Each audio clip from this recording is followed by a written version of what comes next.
पंचायत चुनाव जैसे जैसे नजदीक आ रहे हैं, लगातार जो पंचायत चुनाव में प्रत्याशी हैं वो अपना राजनीतिक समीकरण बैठाने में लगे हैं और तमाम जो ग्रामीण क्षेत्रों में पंचायत चुनाव में गठजोड़ होते हैं उन गठजोड़ों को जोड़ने में लगे हैं।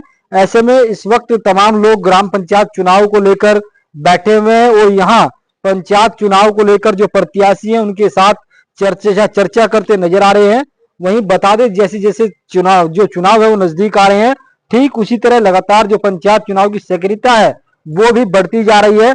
तमाम लोग मेरे साथ मौजूद है। प्रधान हर गांव में क्या लगता है कहाँ कहाँ खामियां रह गई हैं? जो वर्तमान प्रधान है कहाँ उनसे कमी रह गई है जिनको पूरा करने की जरूरत है आपसे? एक तो खेल के लिए ग्राउंड और नाले और रास्ते जो अभी अधकचरे हैं उनको पूरा करेंगे इंशाल्लाह। महिलाओं को लेकर क्या रणनीति है? चुनाव के बाद अगर जीतते हैं, जनता आपको प्रधान बना देती है, तो महिलाओं को लेकर क्या विचार है, क्या विजन है आपके पास? महिलाओं के लिए जी उनका मान सम्मान है। हर महिला को विधवा पेंशन मिलेगी जो विधवा है, और जो वैसी महिला है उन्हें राशन कार्ड जो कोटा वोटा जो भी चाहेगा इंशाल्लाह पूरी मदद करी जाएगी। गांव के विकास की बात करें तो विकास को लेकर क्या रणनीति है? जी बड़ा गांव है और कहीं ना कहीं काफी समस्याएं गांव में है, अभी भी काफी समस्याओं से लगातार जो गांव है वो जूझ रहा है, तो ऐसे में क्या रणनीति है? जो समस्या गांव में है वो हमारी नजरों में है। जो अधिकाल काम है सब इंशाल्लाह पूरे समाज को लेकर साथ चला जाएगा, किसी में भेदभाव नहीं होगा। तो क्या मानते हैं वर्तमान प्रधान से कहाँ कहाँ खामियां हुई है? क्या उनसे ऐसी समस्याएं रह गई हैं जिनको बेहद जरूरी है पूरा करना? जो वर्तमान प्रधान जो हैं उन्होंने गांव में कोई ऐसा काम नहीं करवाया जो उन्हें निखार पाए। अपना पेट भरा है, अपने काम से काम रखा है। तो शिक्षा को लेकर अगर बात करें तो शिक्षा को लेकर क्या हालात हैं, क्या स्थिति है, क्या दशा है? शिक्षा तो गांव में स्कूल राजकीय इंटर कॉलेज भी है और प्राइमरी स्कूल भी है और बच्चे बाहर भी जाते हैं, उनका साधन किया जाएगा आने जाने के लिए। जो बेटियां हैं वो कहीं ना कहीं बेटी बढ़ाओ बेटी बचाओ का लगातार जो सरकार है वो नारा दे रही है, लगातार अभियान आगे बढ़ा रही है। ऐसे में आपकी तरफ से बेटियों को लेकर किस तरह की रणनीति तैयार की गई है? बेटियों के लिए भी गाड़ी वाड़ी का इंतजाम किया जाएगा, सेफ्टी उनके लिए दी जाएगी। क्या आपको नहीं लगता गांव में गर्ल्स इंटर कॉलेज की आवश्यकता है? हाँ जी, बना हुआ आज के इंटर कॉलेज लड़कियों का ही है और इंशाल्लाह उसमें पूरा प्रयास किया जाएगा। और स्वास्थ्य को लेकर बात करें, घनी आबादी है गांव की, तो ऐसे में कहीं ना कहीं स्वास्थ्य से जो संबंधित समस्याएं हैं उनको लेकर भी लोग परेशान होते हैं। नहीं, यहाँ हॉस्पिटल भी है सरकारी और डॉक्टर अस्पताल में नजदीक है 2-3, उन्हें कोई दिक्कत होती है तो पहुंचाते भी हैं। अन्य लोग भी मेरे साथ मौजूद हैं, उनसे भी बात कर लेते हैं क्या उनका व्यूज है। आपका नाम? हारून अली। इस तरह देख रहे हैं इस बार चुनाव को किस दशा और दिशा में चुनाव जा रहा है? देखो जी चुनाव तो मतलब गांव में आपस में लोगों के मनों में भेदभाव ना हो, कोई एक दूसरे से ईर्ष्या ना हो, इंशाल्लाह ठीक ही रहेगा। यही समस्याओं की बात, सबसे ज्यादा जो समस्या हमारे गांव में है पानी की निकासी की है। पानी की निकासी नहीं है, लोग हर 10-15 साल में जो है मकान तोड़ते हैं, बनाते हैं, फिर तोड़ते हैं, बनाते हैं। पानी की निकासी की समस्या सबसे ज्यादा है। आपके गांव से जिला पंचायत भी हैं, प्रधान भी हैं, क्या उनके द्वारा अभी तक समस्या का आप लंबे समय से जूझ रहे हैं, क्या अभी तक कुछ समाधान हुआ? भाई जो जिला पंचायत सदस्य हैं उनसे बात करिए आप, वे कहें मैं विपक्ष में हूँ, मैं इतना काम नहीं करा पाया। रही प्रधान की बात, भाई वो तो कहे मैं काम करा लेकिन जमीन पर तो कुछ दिख नहीं रहा। ये इस बार मुद्दे क्या क्या रहने वाले चुनाव? मुद्दे तो देखो यही है सर के एक तो सबसे बड़ी समस्या जो भाई हारून ने बताई यहाँ के लिए कि पानी की विकास की, हमारे यहाँ जाकर देखो कि पानी निकलने का ढबी नहीं है, नाले ऐठे पड़े, एक ऊपर से अंडरग्राउंड कर रखे है लोगों ने, उसकी सफाई नहीं हो पाती। बहुत बड़ी समस्या, सबसे बड़ी समस्या तो हमारे यहाँ पानी की है। यह स्थानीय विधायक के सांसद से शिकायत नहीं की? नहीं, ऐसा कुछ नहीं है। समाज के हिसाब से, गांव के हिसाब से हमने आज तक इस चीज पर रिस्क नहीं लिया। आपको नहीं लगता कि स्थानीय सांसद और विधायक से इसकी शिकायत की आवश्यकता है तभी समाधान होगा? आपने वोट दिया।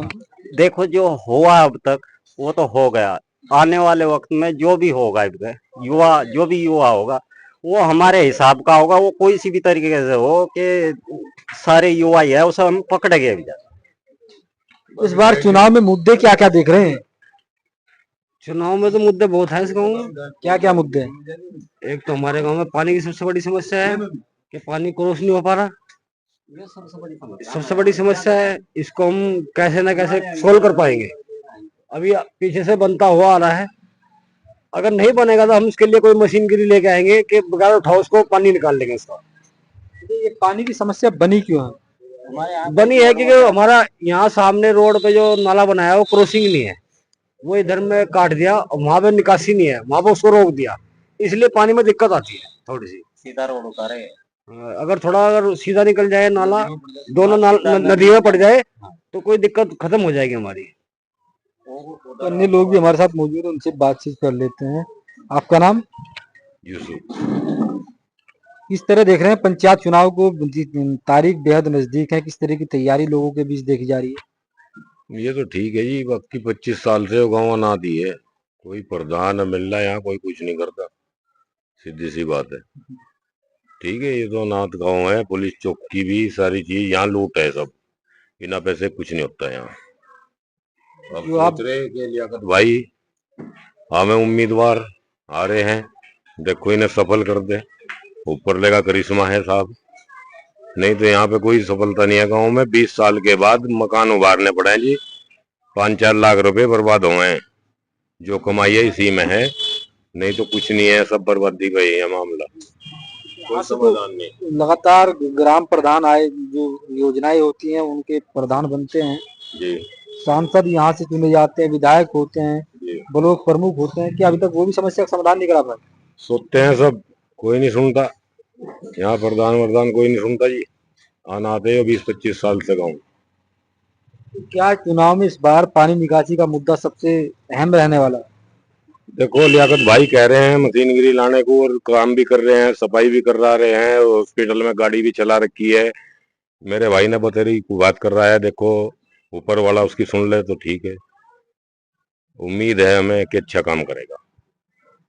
तो ये जो तमाम ग्रामीण है, तो कहीं ना कहीं जो पानी की समस्या है उसको लेकर काफी नाराजगी उनके अंदर है, और काफी शिकायत करने के बाद भी बताया जा रहा है कि समाधान नहीं हुआ। अन्य लोग भी मेरे साथ मौजूद हैं, उनसे बात कर लेते हैं। आपका नाम? जी मेरा नाम अरशद है।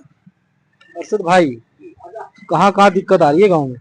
दिक्कत तो यहाँ स्वास्थ्य की है, शिक्षा की है, सफाई की है, और गांव की सबसे बड़ी, जो इतना बड़ा गांव है, गांव में सबसे बड़ी दिक्कत है हमारे सौंदर्य की। हमारे गांव में इधर इस साइड से घुस जाओ या उस साइड से घुस जाओ, कोई सौंदर्य नहीं है गांव में हमारे। ये है कि बस अपना काम तो चल ही रहा है, तो पार्क वगैरह की गाँव में कोई फर्क नहीं है गाँव में, कोई सरकारी खेल मैदान नहीं है। टंकी है एक पानी की, वो उधर है, यहाँ तक पानी नहीं आता उसका, क्योंकि वो काम अधूरा ही पड़ा, अभी तक पूरा नहीं हुआ।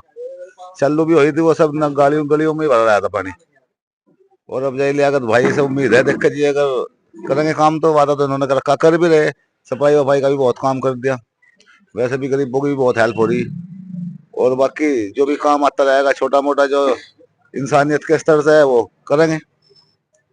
तो देखिए, पूर्व बालियान के ग्रामीण है, तो कहीं ना कहीं इस बार जो तमाम ग्रामीण है वो लियाकत चौधरी से, जो प्रत्याशी है, प्रधान पद के प्रत्याशी है, उनसे अपनी उम्मीदों को जोड़कर देख रहे हैं और एक परिवर्तन के रूप में इस चुनाव को देख रहे हैं। मैं तस्लीम राणा, NN TV, मुजफ्फरनगर।